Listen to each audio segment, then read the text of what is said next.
अस्सलाम वालेकुम दोस्तों, आज हम आपको एक ऐसी कौम की दास्तान सुनाने जा रहे हैं जिसने अपने नबी की 950 साल की मेहनत को ठुकरा दिया और अंजाम ऐसा हुआ कि पूरी दुनिया पानी में डूब गई। जी हाँ, हम बात कर रहे हैं हजरत नूह अलैहिस्सलाम की, जिनका नाम कुरान में 40 से ज्यादा बार आया है। उनका सब्र, उनकी दावत और उनकी कौम का दर्दनाक अंजाम हमें आज भी एक अहम सीख देता है। तो चलिए वक्त के पहिए को पीछे ले चलते हैं और जानते हैं कि आखिर ऐसा क्या हुआ कि अल्लाह ने पूरी दुनिया पर सबसे बड़ा तूफान भेज दिया। लेकिन उससे पहले अगर आप हमारे चैनल पर नए हैं तो हमारे चैनल को सब्सक्राइब कर लीजिए और साथ में इस वीडियो को एक लाइक कर दीजिए। चलिए दोस्तों शुरू करते हैं। हजरत आदम अलैहिस्सलाम की वफात के लगभग 1000 साल बाद नूह अलैहिस्सलाम इस दुनिया में तशरीफ लाए। हजरत नूह अलैहिस्सलाम को अल्लाह ने ऐसे दौर में रसूल बनाकर भेजा जब लोग बुतों की पूजा करने लगे थे। उनकी कौम में बुतों के नाम वद,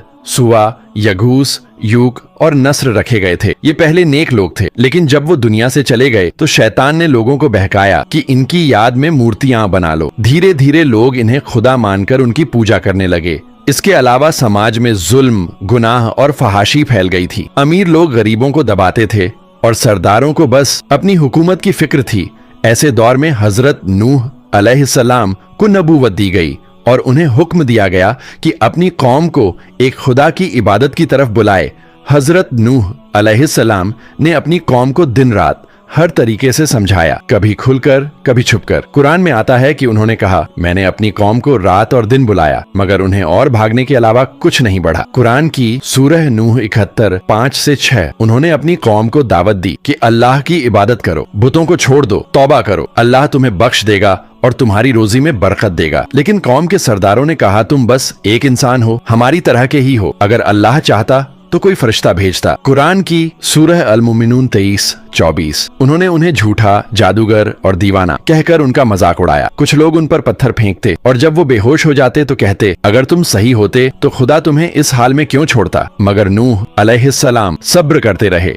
जब कोई भी ईमान लाने को तैयार न हुआ, सिर्फ चंद लोगों को छोड़कर, फिर अल्लाह ने नूह अलैहिस्सलाम की तरफ वही भेजी और फरमाया कि आपकी कौम में से जो लोग ईमान ला चुके हैं उनके सिवा अब कोई और ईमान नहीं लाएगा। तो वह ना उम्मीद हो गए और अपनी कौम के लिए अल्लाह से बदुआ की अल्लाह ने नूह अलैहिस्सलाम को हुक्म दिया कि एक बड़ा कश्ती बनाओ। लेकिन नूह अलैहिस्सलाम नहीं जानते थे कि वह इतनी बड़ी कश्ती कैसे बनाए। तो अल्लाह ताला ने जिब्रील अलैहिस्सलाम को उनकी मदद के लिए भेजा। उन्होंने जंगल में कश्ती बनाना शुरू किया। लोग उनका मजाक उड़ाते, कहते, अरे देखो ये सूखी जमीन पर कश्ती बना रहा है, क्या पानी आसमान से गिरेगा। मगर नूह अलैहिस्सलाम कहते, आज तुम हम पर हंस रहे हो, कल हम तुम पर हंसेंगे। धीरे धीरे बहुत मेहनत के बाद एक बहुत बड़ी कश्ती तैयार हो गई। एक जगह आता है कि नूह अलैहिस्सलाम ने यह कश्ती 100 साल में तैयार की। इसकी लंबाई 300 गज, ऊंचाई 30 गज और चौड़ाई 50 गज थी। एक अंदाजे के मुताबिक इस कश्ती की लंबाई 1-1 किलोमीटर से ज्यादा थी और गहराई 30 हाथ की थी। यह कश्ती आम कश्तियों की तरह ऊपर से खुली हुई नहीं थी, बल्कि इसको जैसे नीचे से बंद किया गया था वैसे ही ऊपर से भी बंद किया गया था, ताकि ऊपर से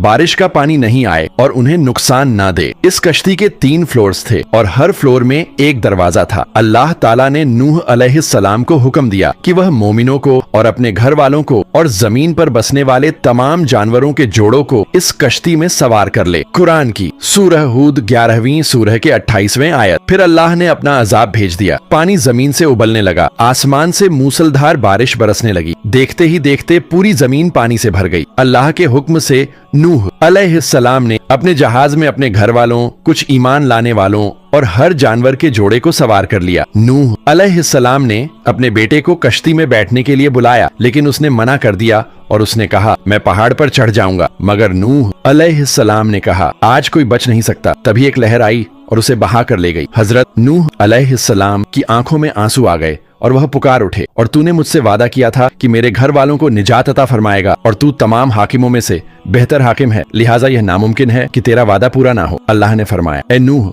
वह तेरे अहल से नहीं था क्योंकि वह काफिर था। कुफ्र सबको खत्म कर देता है। अल्लाह ने नूह अलैहिस्सलाम से फरमाया कि आप हरगिज वह चीज ना मांगे जिसका का आपको इल्म नहीं। नूह अलैहिस्सलाम ये बात समझ गए और फौरन अल्लाह से तौबा की। इस अजाब की वजह से जमीन पर मौजूद इंसान, परिंदे, जानवर सब गर्क हो गए। 6 महीने तक नूह अलैहिस्सलाम और उसके साथी उस कश्ती में ही रहे। फिर अल्लाह ताला ने कश्ती को जुदी पहाड़ पर ठहरा दिया। अल्लाह के हुक्म से तूफान रुक गया। अल्लाह ताला ने जमीन को हुक्म दिया कि वह सारे पानी को निगल जाए और जमीन सारे पानी को निगल गई और पानी कम होने लगा। जब पानी उतर गया तो नूह अलैहिस्सलाम और उनके साथियों ने नई जिंदगी शुरू की। नूह अलैहिस्सलाम से ही आगे की नस्ल शुरू हुई। जमीन पर उनकी नस्ल के अलावा किसी और की औलाद बाकी नहीं रही। नूह अलैहिस्सलाम के 3 बेटे थे, साम, हाम और जाफेत, जिनसे दुनिया की नस्ल आगे बढ़ी। शाम की औलाद गंदुमी रंग की थी। अरब, मुबालिक, सीरिया, फिलिस्तीन और इजराइल के लोग साम की औलाद हैं। काली रंगद हाम की औलाद की थी। अफ्रीका,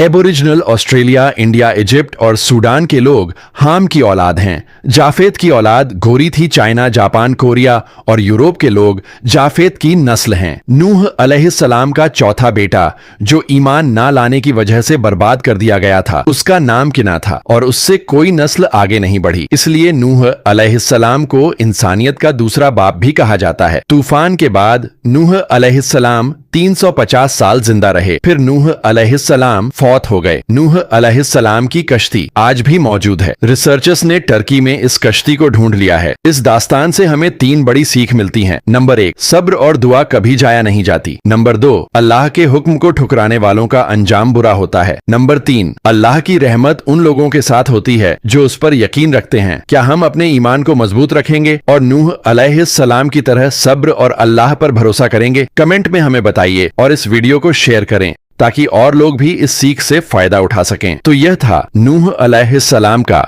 बेहतरीन वाकया। नेक्स्ट आप कौन से प्रॉफिट की स्टोरी सुनना चाहते हैं? प्लीज कमेंट करके बताइए और अगर आपको प्रॉफिट सीरीज में इंटरेस्ट है तो प्लीज मेरे चैनल को सब्सक्राइब कर लीजिए।